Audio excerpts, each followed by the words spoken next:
Voilà les grands patriotes patriote yu mag yaa ngi nii de doo leen sànni seen kàddu sax gën ay yow waaye noonu rek ah wax leen tuuti rek sunu xol yi ñoo fees xam naa loolu mënuñoo wax doo leen bégeel rek loolu la rek doo leen bégeel journée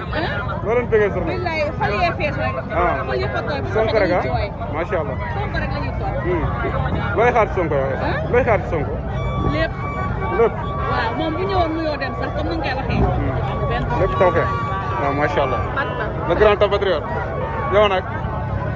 den démb léegi yéen a ngi fi quoi kontaan rek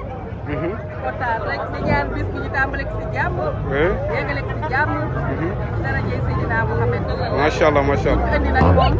léppam Sénégal la waaw ñun moom ku sa lépp di nekk Sénégal rek taw feex bëgg nañ la macha allah waaw loolu daal moom moo ñu fi indi woon ñaan bi di nekk une réussite totale pour le bien du Pastef et du Sénégal en général